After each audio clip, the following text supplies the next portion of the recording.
Hi everyone, it's the third eye Deity Ajna, and today I'm going to be breaking down one of my poems entitled In My Father's House, and you're tuned in to Amalyrics.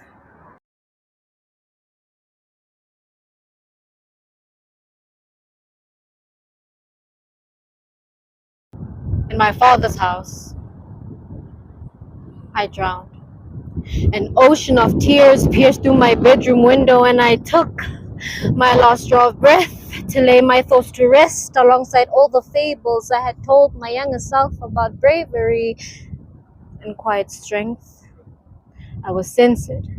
I became a victim of my silence as the night crept up to snatch the last of my innocence in my sleep consecutively. Excuses of wet dreams seemed valid enough to erase their horror from their conscience. A gluttonous monster, fully fed, indulging on lies and the pain of a girl with no voice. I had no choice but to accept the cruelty and brutality of my reality. In my father's home, I sang.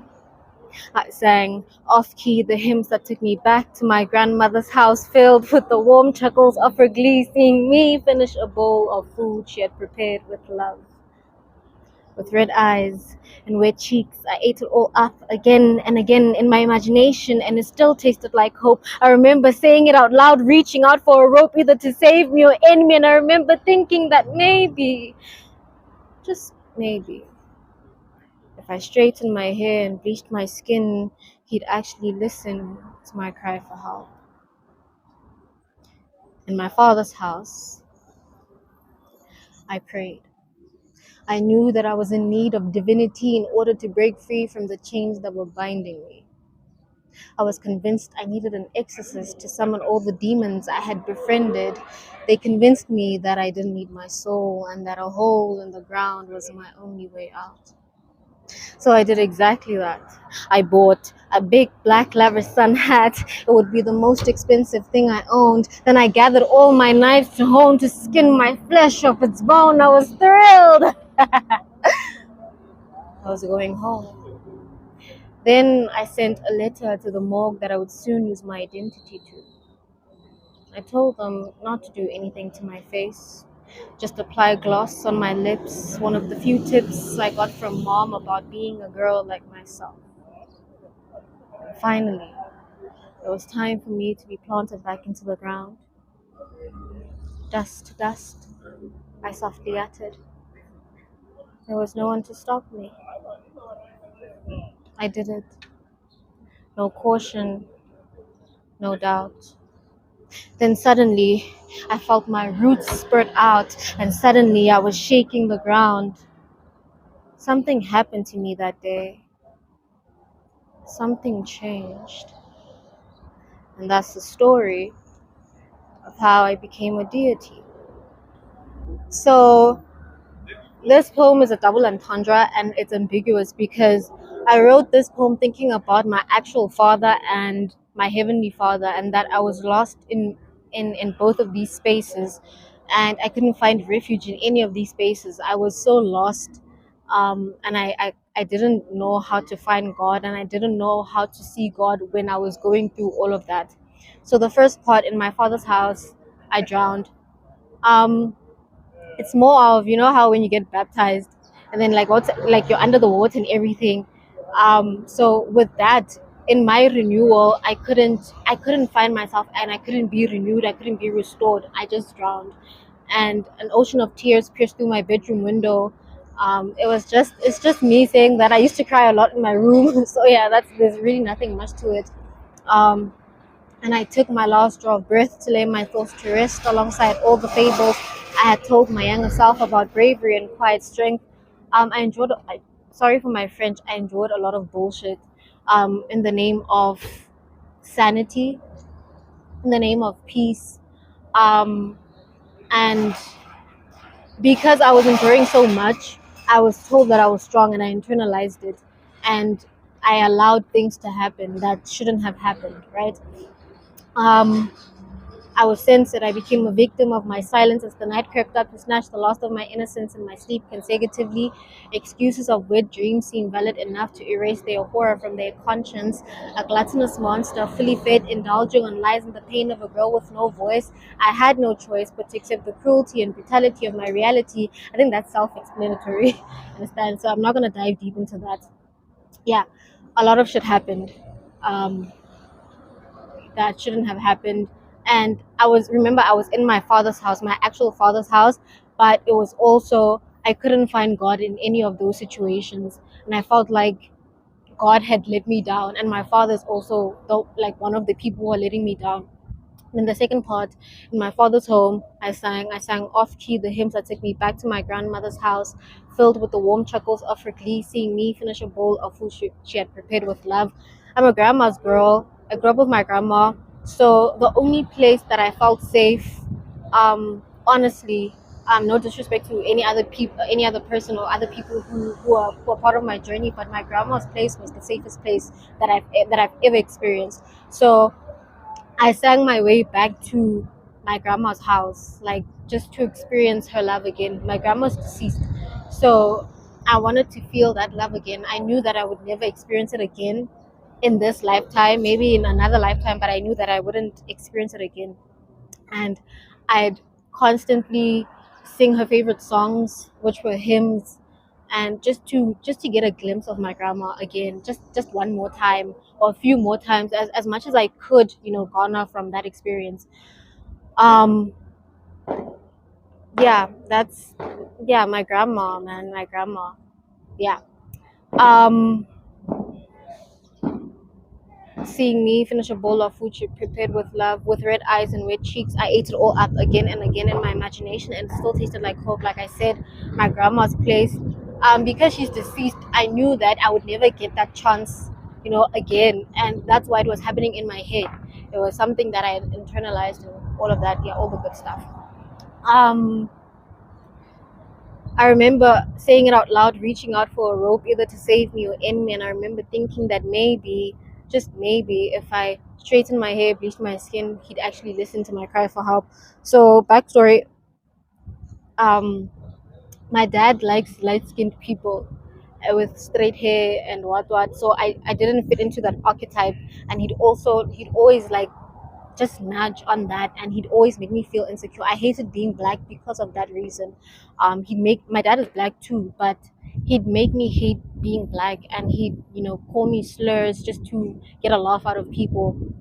So I felt that that was my flaw. That was something that I was responsible for, and if I could change that part of myself, then things could have been better, you know for me, and the experience would have changed and it would have been better.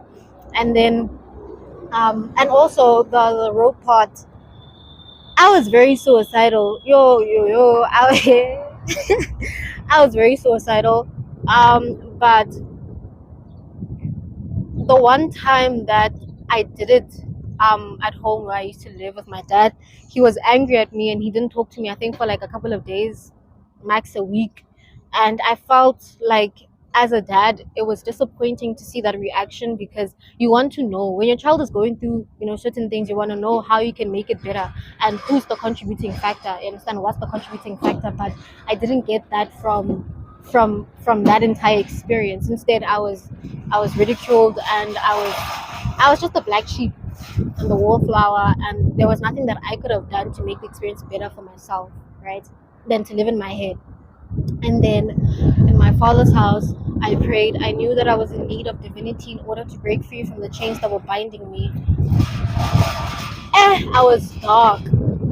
I was very dark. I was damn near satanic. Like, I was demonic. Like, I was dark. I was very, very dark. It scares me right now to think that I was that dark, because I did a whole lot of shit. Like, I did a whole lot of shit, but nothing extreme. It was just like the thoughts, the suicidal thoughts, the thoughts that just crept up like in the middle of the night. Like, okay, if I do this, maybe I'll be fine. If I, but they were all dark, and they just took me to the darkest place.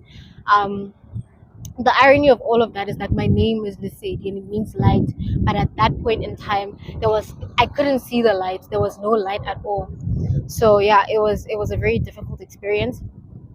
Um, they convinced me that I didn't need my soul and that a hole in the ground was my only way out. Like I said, I was very suicidal. So I tried like multiple attempts. There were multiple attempts, and obviously I'm still alive, so they didn't work. um, but they took so much away from me, including the empathy that I expected my dad to have for me and for the situation, because I was very loyal to my dad. Like he would do the craziest shit and I would be like, I got you, bro, I got you. But when it came to me, he chose sides, and it was evident whose side he chose. So I was like, you know what? There's no point in being alive when the things that I'm alive for don't, benefit me, and they don't do anything for me. They don't do anything for me anymore. you know I don't feed off of them anymore, right? So that was one of the things. um so I did exactly that. I bought a big black lavish sun hat. Just the black is just a representation of mourning. I just used like wordplay. I think throughout the poem there's a lot of wordplay, but right now it's just like an explanation of what the poem really means, right? So yeah, I did exactly that. I tried multiple times to off myself, and obviously it didn't work. But every single time I felt like I was gonna succeed, and it was gonna be like this time, like yeah, this time it's it, like this is it, and I'm going. But it didn't work. Um, then I sent a letter to the morgue that I would soon lose my identity to. In the morgue there's no name, but we're all numbers, right? So that was the whole concept around that line. Um, and I told them not to do anything to my face, just apply gloss on my lips. One of the few tips I got from mom about being a girl like myself. I've always been a simple person. Even in my simplicity, I was not good enough. Understand? And I felt like, the only thing that I still have is my simplicity, and it worked for me. Even when I was like going through all of that stuff, all of those things that I went through, I was still I was still me in my simplicity, and it worked. And yeah, finally, it was time for me to be planted back into the ground. It was like this was it. That was like the final. This was the last time I attempted to off myself. This was like the final time, and I was like, yo, like this is it. And there was no one to stop me, and there was no one to save me. Literally, there was no one who was vouching for me, who was like rooting for my life, except me. And at that moment I felt very disconnected, and I felt pulled away from God. And I just needed a sign. I just needed like something, and nothing, right? um I did it, no caution, no doubt. Then I did it. Like I just did it. I'm not gonna say how, but I did it. um then suddenly I felt my roots spread out, and I was shaking the ground. That day something happened to me. Something changed.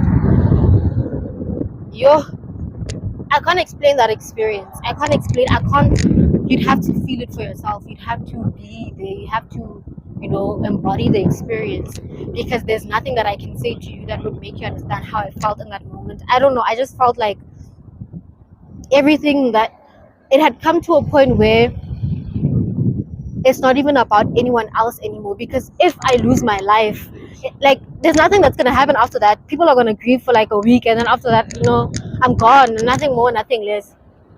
And I needed to garner up the courage to say, you know what, even if I die, I'm not solving anything. And I needed to think about my mom in that um in that entire situation, and think about how I'm scarring her for life. You understand? The people that are causing this pain wouldn't care if I had died. You understand? So that was my realization, that you know what, fuck these people. Like fuck you guys. I'm taking my power back. I'm not gonna i'm not gonna succumb to any of your bullshit anymore. Like I've been bullied, and it's enough. And that's the story of how I became a deity. That's how I got my power back, and that's when I was like, I'm her, fuck you. Honestly, it's gonna sound fucked up, but it's true, right? It's not your fault, but it is your responsibility to heal. No one is gonna heal on your behalf. And yes, you can either be a victim or a survivor. And being being a victim is a lifelong thing. You're always going to be a victim if you choose to be a victim, right? Yes, it's not your fault, but it is your responsibility to heal and move past those traumas, and find the silver lining. Like, as fucked up as that sounds, there is a silver lining. There was a silver lining for me because I got to write this piece, and someone else resonates with this piece, and someone else feels that, what, there's hope.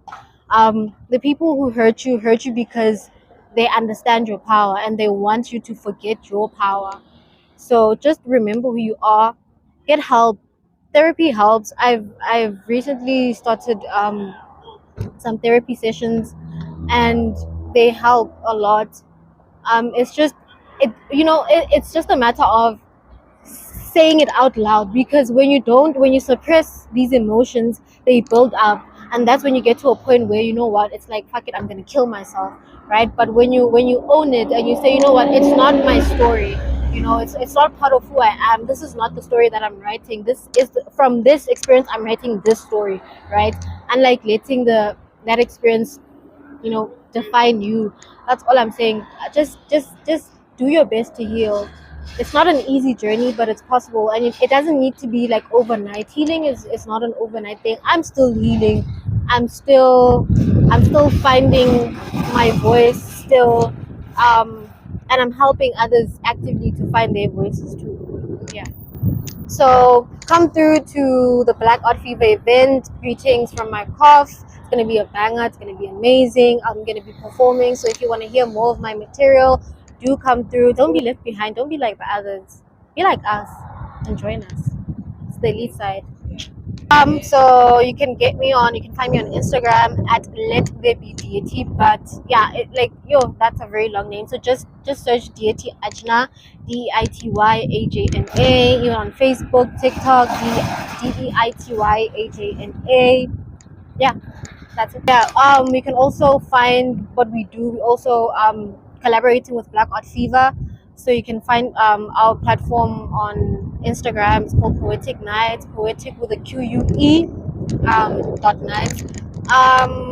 If you want to book me, then just text me. I'm kidding. No, if you want to book me, there's an email address. You can email poeticnights@gmail.com or junelesedi@gmail.com if you want to book me. Yeah, and I'm not free. Signing out.